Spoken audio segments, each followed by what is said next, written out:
Well, let's talk to global affairs analyst Boye Akioku, joins me live from Texas.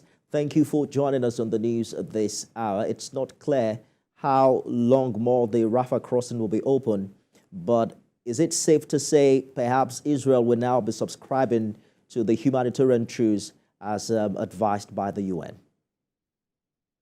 Good afternoon, and thanks for having me. Yes, it's a welcome development. It's something that the whole world has been waiting on for a couple of weeks, and it's a good thing that it's happening at this time. I hope they'll be able to get as many injured people across the border to Egypt and all the foreign nationals on those grounds also. I hope they will be able to get into Egypt with the latest intervention. So we heard from Prime Minister Netanyahu yesterday saying that Israel isn't considering ceasefire. But I'm just wondering how long more you think the international community can watch this happen.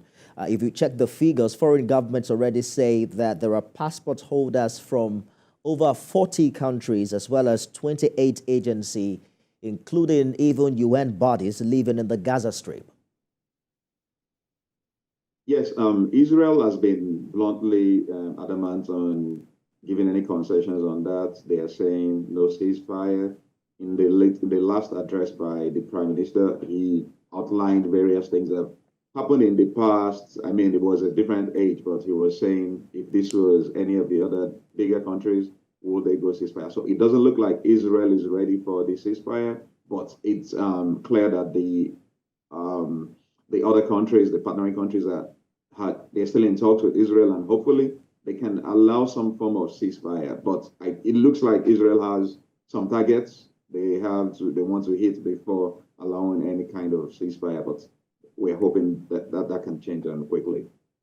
It's hard to tell what Israel's endgame is here, perhaps to completely obliterate Hamas or get it out of government.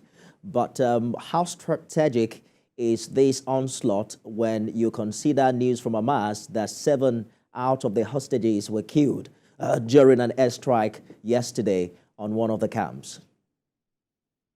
Yeah, Israel has been clear about what they want to do. They've always wanted to do this to get Hamas out of the region. It looks like it's just the opportunity to carry out those attacks to get Hamas out. They're not... I mean, they're saying they want the hostages back, but they're very strong on getting Hamas out. Everybody that has spoken for the Israeli government is saying they're saying the same thing. They believe getting Hamas out is kind of of utmost importance because Hamas can attack them at any time. So they want to make sure that is obliterated, and every other thing seems to be secondary and comes with it. So Israel is adamant from what we are saying. Yeah.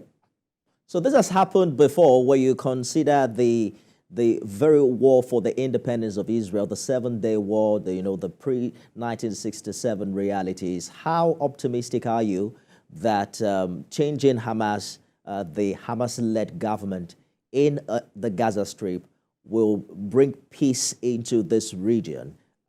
Because it was the old war is what was responsible for what we now know as occupied territories. Do you think that Israel is there potential peace in view if this war is sustained on the side of Israel?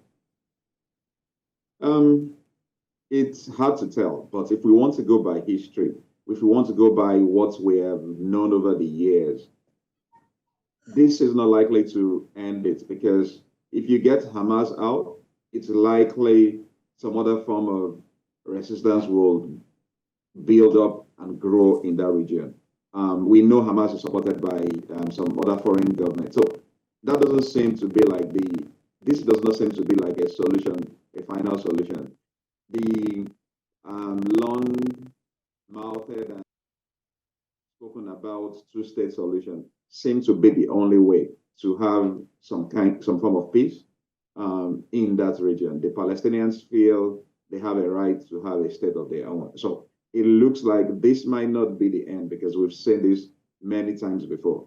this might not be the end, except something drastic is done on Israel's side to wipe out that whole area, and we know that, okay, now that won't even stop it because there might still be things coming from other neighboring places and all that. So I don't think this is going to be a final solution to the problem. We've seen U.S. support Israel in the past 3 weeks, saying that the Middle Eastern country has a right to defend itself. But the U.S. itself is now pressing for more humanitarian considerations. What role do you see America play in all of this, in helping save some lives, if possible, in the region?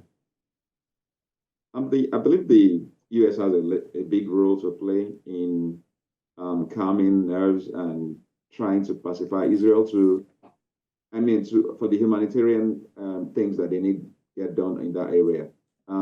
We all know U.S. is one of the major backers of Israel, and if they continue to mount the pressure, I believe it's going to have an effect on the Israelis. But from what we have seen, the adamant saying, well, if this was the U.S., that's the latest thing they've been saying. If this was the U.S., they would not listen. So we are not going to listen. But with sustained pressure, we have seen it yield some fruit in the last couple of weeks with humanitarian aid, with getting some captives out of that area. So it looks like it might actually yield some good results with sustained pressure. So it should yield some good results. Yeah. We look forward to better days ahead. Global Affairs Analyst Boye Akioku, live for us in Texas. Thank you for talking to us. Thank you for having me.